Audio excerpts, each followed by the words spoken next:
Welcome everyone. This video is in response to the many globe propagandists who demand that I show a picture of the edge of the flat earth.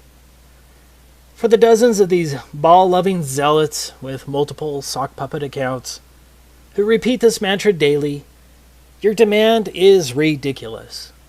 But you probably already knew that, right? And that's why you probably keep demanding it. It's actually pretty funny that I just got one of these take a picture comments an hour ago.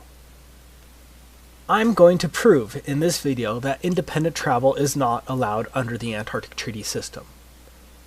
That fact alone should cause any thinking person to begin questioning our official models, because something big is being hidden from we, the plebeians, and we're not talking about penguins. For most flat earthers, based on the information that we can reasonably gather, Antarctica constitutes the outer rim of the known world. In other words, Antarctica is likely the shoreline to all of the world's oceans. Like a ring magnet, north constitutes the center of our flat Earth map, and south is every direction away from the northern center.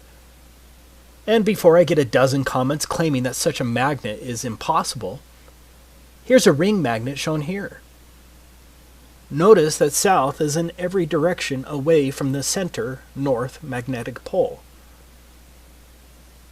This is where the 60th south parallel is on a Mercator map.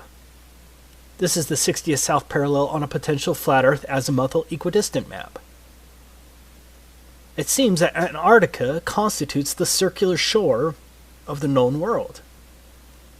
So, demanding that I take a picture of a possible edge of the Earth, if any, requires me to not only travel below the 60th south parallel, represented by the circle, but also to cross the entire breadth of Antarctica. According to official numbers, Antarctica has a diameter of roughly 3,400 miles, and so that means our trek will include a long boat ride for hundreds of miles below the 60th south parallel, plus a minimum 6,800-mile round-trip hike across Antarctica. That's assuming the official model is correct. Maybe we could fly to one of the ceremonial pole areas, but that would still leave at least a 3,400-mile hike. In addition, we wouldn't know for sure whether the plane trip itself was interfering with our results, since the pilot would have to follow a designated path outlined by the Antarctic Treaty System, and who truly knows what direction that is until we get there. In order to be fully confident, we would really need to stick to the ground and have control over our own pathway, where we can control our direct southerly route opposite of the northern magnetic pole. Now, whether Antarctica is a smaller continent next to the outer rim, or whether Antarctica is indeed the shoreline of the known world, I don't know the answer. Flat earthers don't have a government budget to spend $1 billion to hire hundreds of cartographers and fleets of boats and planes to map the entire world. But even if flat earthers had the money, we would still run into the Antarctic problem, which is the point of this video. So, what is the Antarctic problem? It is the fact that independent travel is not allowed below the 60th south parallel in any reasonable manner to make any determination as to whether Antarctica is the shoreline boundary circumscribing the known world, or whether Antarctica is simply a continent a little north of the true but unnamed southerly shoreline of the Earth's oceans. For all we know, Antarctica may be an infinite plain that is uninhabitable at further distances. Again, we don't know. But, as I will describe in this video, I suspect that Antarctica is the shoreline circumscribing the known world due to the unbelievable restrictions placed on travel there. Excluding a couple of questionable claims, the total lack of north-south circumnavigation only proves the same. But if I'm not allowed by our governments to independently travel below the 60th south parallel and then to traverse Antarctica over 6,800 miles, then I cannot take a picture of a theoretical edge, dome, or those other lands beyond the South Pole, whatever the case may be. But you probably don't quite grasp how much area is really being blocked off under the Antarctic Treaty System. Let's look at it from the alleged 60th north parallel, because this will give you an idea of the tremendous area blocked off to independent exploration. This is the area of the 60th north parallels. As you can see, the 60th North parallel includes all of northern Canada, Alaska, much of Russia, including St. Petersburg and other major cities, Finland, Sweden, Norway, Iceland, Greenland. It is huge. Now, why in the world is this much area blocked off at the south? Do you really think it's because of penguins?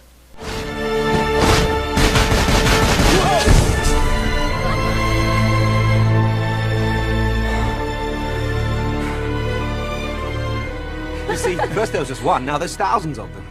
Are they trying to tell us something? So what's the problem? Well, among other things, we are messing with their food chain. And we have got to do something about it. We suggest a ban on all marine harvesting. Do you think the child propaganda from Happy Feet is true? The Antarctic Treaty was executed in 1959 and has been in place ever since. Think about it. No country had any real alleged concerns about the environment at that time. One of the more interesting facts is that the Soviet Union also ratified the treaty, and did so from the beginning on December 1st, 1959. Do you really think the Soviets were truly concerned about the penguins and the fragile Antarctic environment? In other words, America, the USSR, and the rest of the major countries of the world remained partners in generally closing Antarctica throughout most of the so-called fake space race, the Cuban Missile Crisis of 1962, the fake moon landings, most of the Cold War, the Vietnam War, the Six-Day War, the Soviet-Afghan War, and the collapse of the Soviet Union, which at that time Russia continued as a signatory in 1992. That's some peculiar cooperation transcending international conflicts, don't you think? Do you really think that the vast resources and strategic military benefits of Antarctica were multilaterally put aside because of penguins? Even North Korea has been a signatory since 1987. For some strange reason, the Antarctic Treaty has remained sacrosanct for nearly 60 years, regardless of worldwide conflicts. For the reasonable, objective person, alarm bells should be going off right now. As I was preparing this video, I found something else that's interesting. Out of all the flags of all the countries across the Earth, can you guess which one only shows a map of the country as the emblem of the country? You guessed it. Only one. Antarctica. Yeah, the one country they want you to know the shape of. That doesn't reek of programming, does it? Let me make this clear from the beginning. Travel to Antarctica is more difficult than travel to a military base. Sure, the military base may have a visitor shop near the entrance, but if you go beyond that visitor shop or another designated travel area without clearance, you're going to get arrested, or something worse.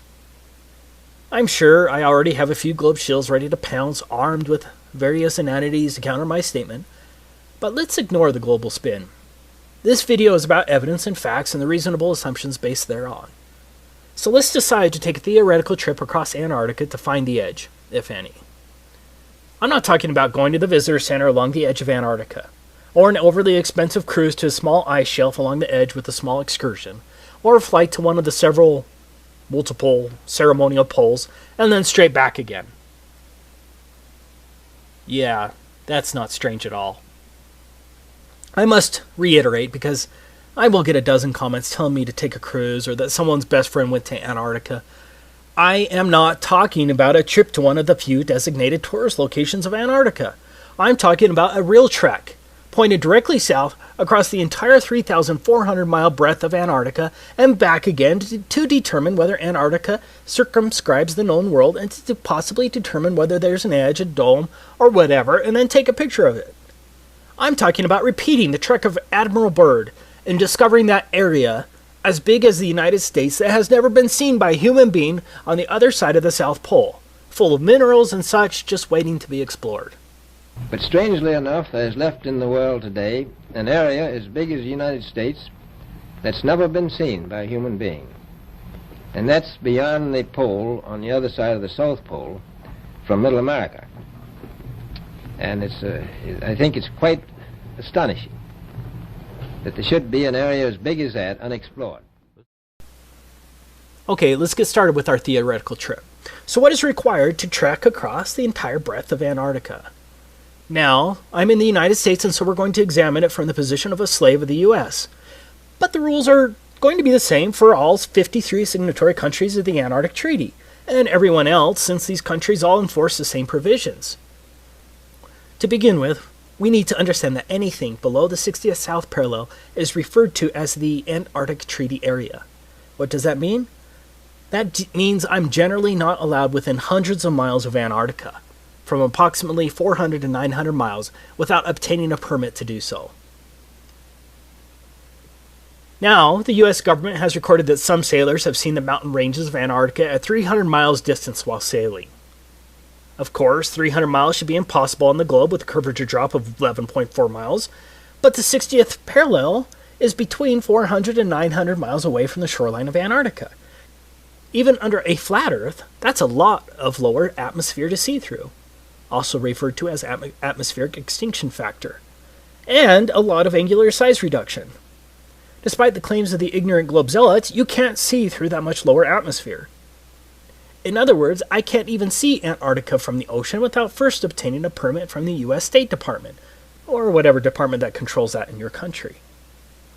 Taking a trip to the 60th south parallel isn't going to accomplish anything, and so we're stuck with getting a government permit. So let's go through the steps to obtaining a permit from the U.S. State Department. This is the handbook of the Antarctic Treaty System. These are the rules that govern all signatories to the treaty. We'll be citing to it regularly as it lays down the rules that govern the Antarctic Treaty beyond the fluff of the treaty language itself. Most importantly, we're going to look at the rules governing non-governmental activities located here, and some of the rules regarding the protection of the environment located here. Now, as a U.S. slave, this is the first form you'll have to submit to get approved to travel to Antarctica. The form itself seems rather innocuous until you understand exactly what is involved in the application process. In summary, Antarctica is treated as a giant natural reserve. Like a military base, all activities and pathways in Antarctica must be approved. This is unlike any other area in the world, except maybe a place like North Korea. So, when I say that no independent travel is allowed below the 60th south parallel, I'm stating an admitted fact well recorded as international law. The protocol states, as a matter of principle, that all activities are to be planned and conducted on the basis of information sufficient to evaluate their possible impact on the Antarctic environment and its associated ecosystems, and on the value of Antarctica for the conduct of scientific research.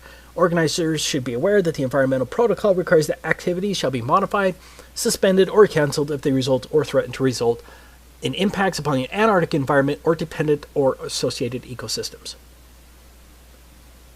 If you visit Russia, with a Russian visa for example, are you limited to one particular neighborhood and certain pathways? For those who visit America as a tourist, are you restricted to New York City? Or are you generally allowed to travel around America? No one is just allowed to travel around Antarctica. All of your activities, vehicles, and pathways must be approved, but it gets much worse. Now, how many genuine people watching this video think that the purpose of seeing the edge, the dome, or the extended plain beyond Antarctica would be approved by the U.S. State Department and the other myriad of agencies?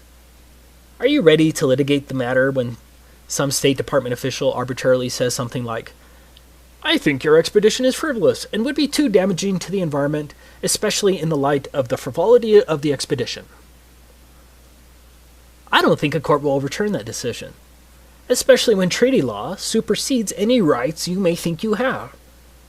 So, we're going to have to come up with some fake expedition that will somehow get approved. Let's say we're a tree-hugging Luciferian geologist conducting a comprehensive analysis of the global carbon footprint on Antarctica and its flora and fauna. I think that sounds plausible, and so we could hypothetically fake our way in with respect to our purpose, but it will be tricky. Okay, I'm not advocating that anyone break the law. This is all theoretical. That brings us to the next point. Entire swaths of land are entirely off limits to all travel. These are called specially protected areas. It's pretty much guaranteed that no one is going to get a permit to go through a specially protected area. If If my math is right, that's 1,373 square miles that are allegedly specially protected areas. You can see the maps on the websites, but I don't have time to plot all of them. Now, I agree that's not huge in comparison to the total alleged area of Antarctica. But I believe there's a distinct possibility that those swaths of land could be coordinated in such a way as to prevent me from going through Antarctica easily. So, right from the beginning, my route may be extra hard, especially if mountain pathways are blocked and the areas are much larger than claimed due to likely globe distance shenanigans. But let's go ahead and assume we can navigate around those prohibited, specially protected areas. Next, no motorized equipment is allowed at all for non-governmental personnel. Page 308 states, do not use aircraft, vessels, small boats, or other means of transport in ways that disturb wildlife either at sea or on land. That seems kind of hard and very subjective, doesn't it? Antarctica itself is supposed to have a diameter of 3,400 miles.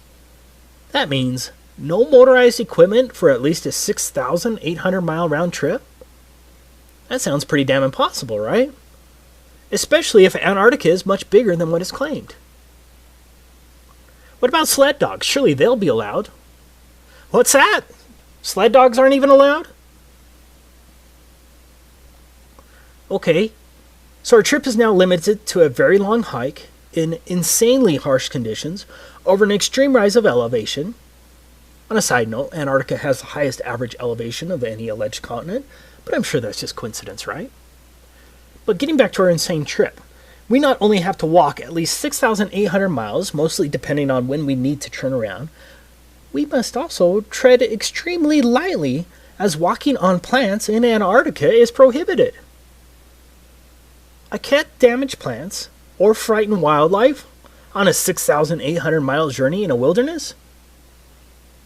I wonder if the Lewis and Clark expedition was limited by such requirements. Good luck traversing 6,800 miles on foot without damaging plants or frightening wildlife with no motorized equipment. I'm not saying that we couldn't figure out a way to get around these big issues, or maybe we could just, theoretically ignore the issues once we get there, but again, I'm not advocating that anyone break the law. I'm saying that these are listed enforcement rules under the Antarctic Treaty System. And so think of how easy it would be for one of the many international bureaucrats reviewing our application to deny a permit to trek across Antarctica based on this one plausible excuse.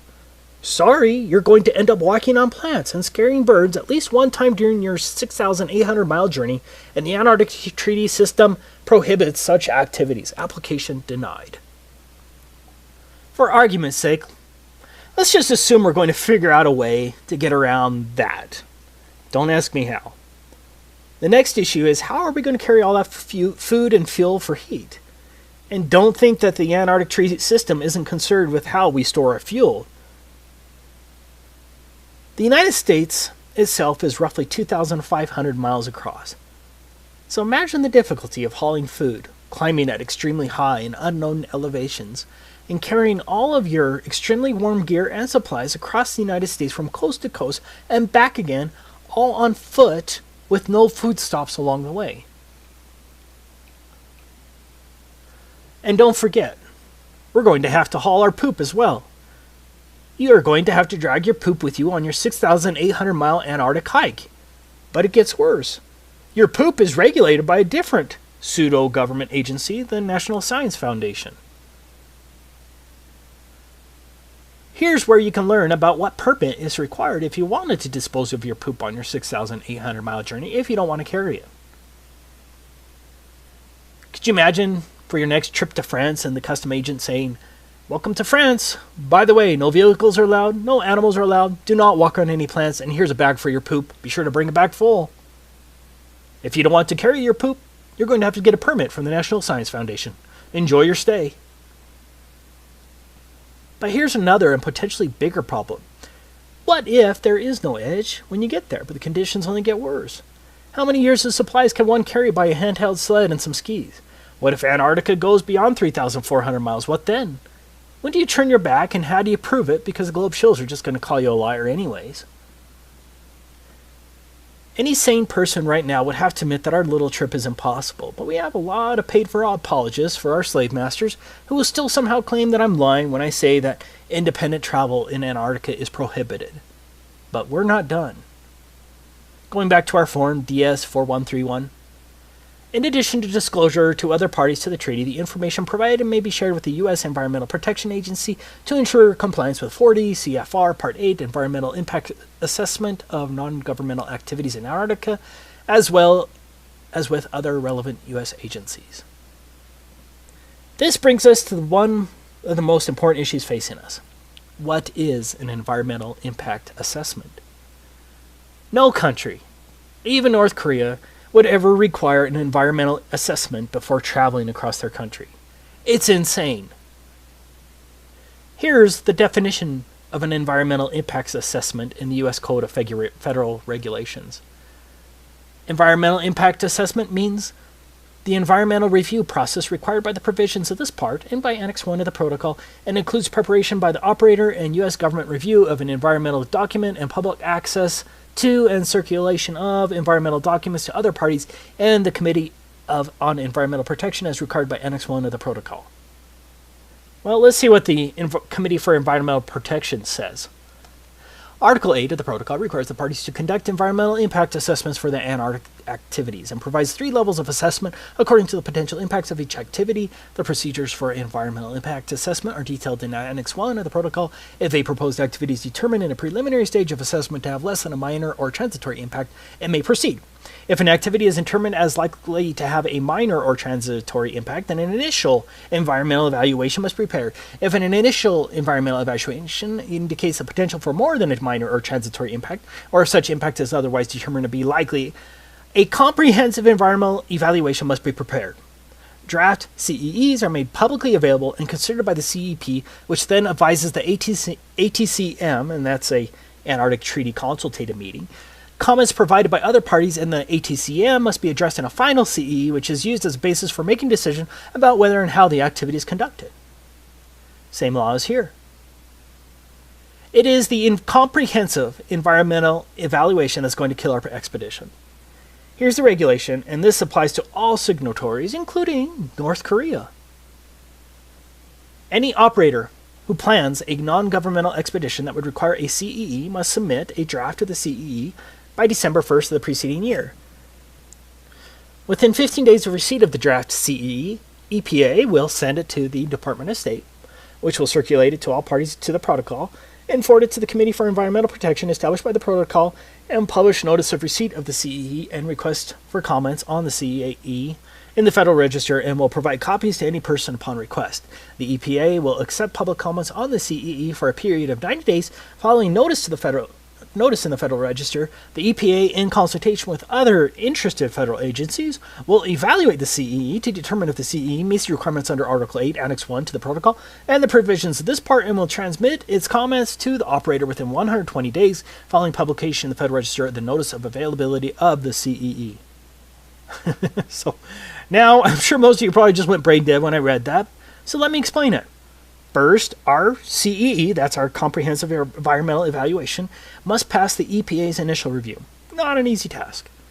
Next, the Department of State, along with its Office of Ocean and Polar Affairs Bureau of Oceans, Environment and Science, must review it.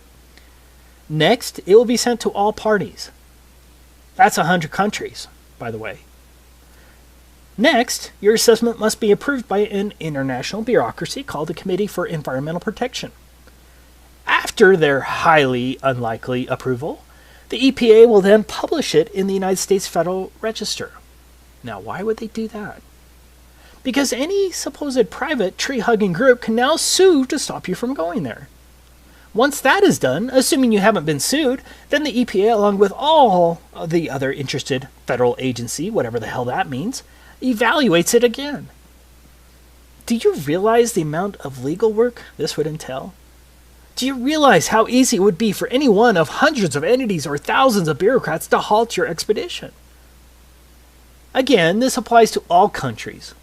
One person in the comments of my last Antarctic video claimed that it wasn't necessary in the United Kingdom. Well, he lied.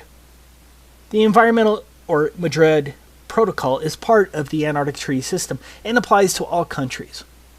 Here is the requirement on the UK application if you're interested. As explained above, for every person in the United States who wants to get a permit to travel across Antarctica, has to first submit the environmental impact assessment to the EPA. You know, the freedom-loving EPA. Beware! Beware! Time is short! EPA! EPA! EPA! Believe me! Believe me!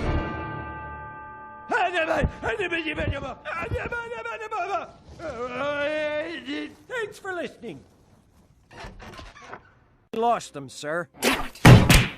Well, then you find them, and you get them back in the dome. And to make sure nobody else gets out, I want roving death squads around the perimeter 24/7. Do you know what the environmental impact statement costs? This is very similar. A typical environmental impact statement costs from $250,000 to $2 million. And those are a lot easier than this comprehensive environmental analysis required under the Antarctic Treaty.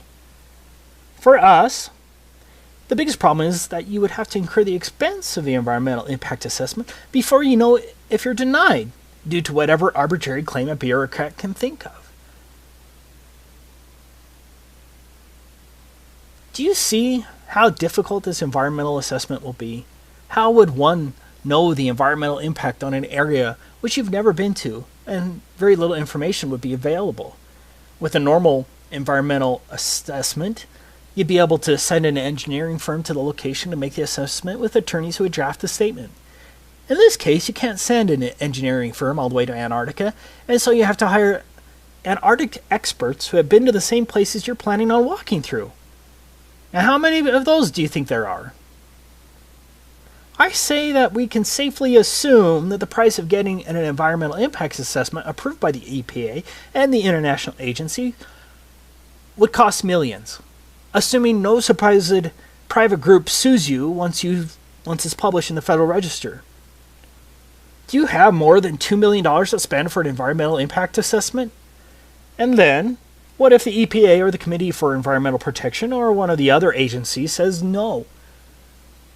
Maybe that not enough information was provided. Are you ready to spend another $2 million to fight that in court? But you still have to have your purpose approved. Do you see the problem there?